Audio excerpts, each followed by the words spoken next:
Hey guys, welcome back to my channel.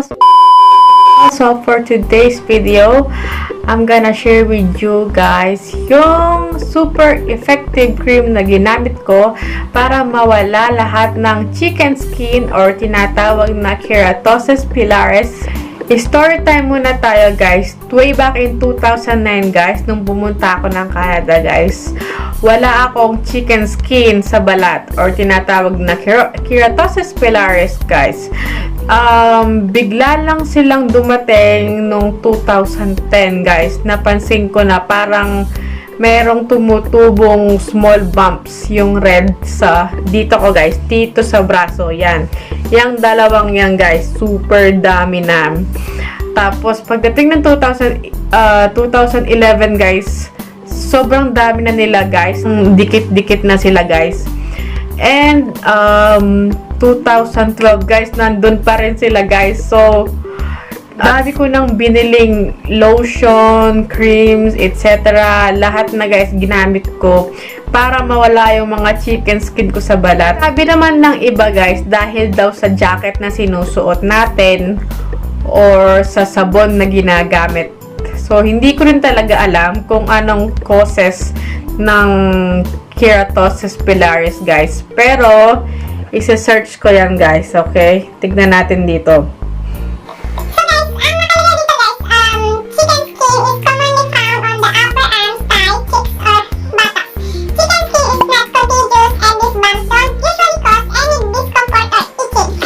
Yung chicken skin guys or keratosis pilaris ay hindi siya dangerous and hindi rin siya nakakahawa.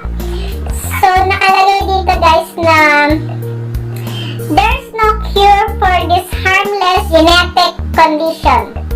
So wala siyang cure guys. Pero guess what? Nakahanap ako ng cure sa chicken skin or keratosis.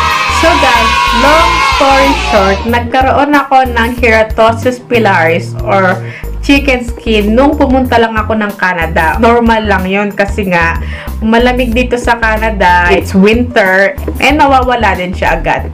Pero it's been like 5 years na po. Actually, it's not even 5 years. So, nagkaroon ako nito guys back in 2010 and it's 2019 na guys. So, 2010 So, it's been 9 years na guys. It's been 9 years na nag-suffer ako sa keratosis pilaris. And I'm very thankful na nawala na guys. Kasi sobrang hirap guys. Lahat na ng lotion and creams, ginamit ko lahat. Kung ano-anong ginamit ko guys, hindi pa rin siya nawala. Minsan guys, nanonood ako sa YouTube kung ano yung mga home remedy or yung mga ibang ni isa walang nag-work sa akin. Eto cream na to guys ang nag-work sa akin. Yun nga guys, nalaman ko na eto lang yung nakapagpatanggal ng chicken skin ko sa balat. So guys, ayan siya guys.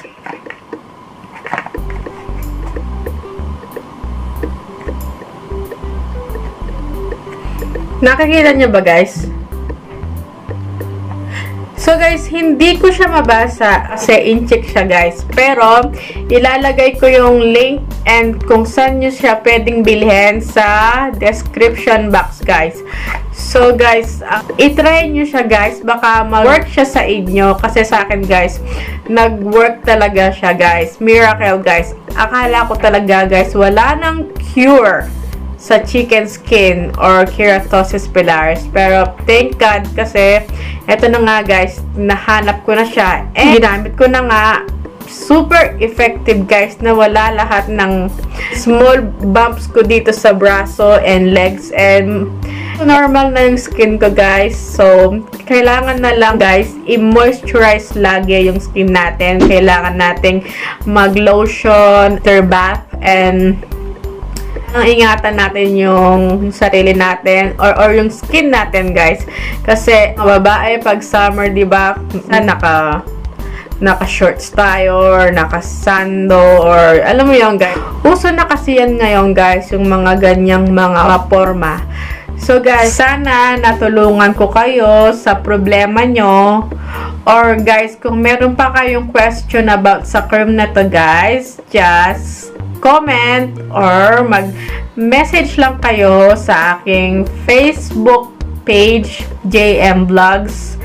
Kung hindi nyo po ma-search, mag-comment lang kayo sa comment section and magre-reply po ako. Thank you for watching my video and I'll see you on my next one. Bye!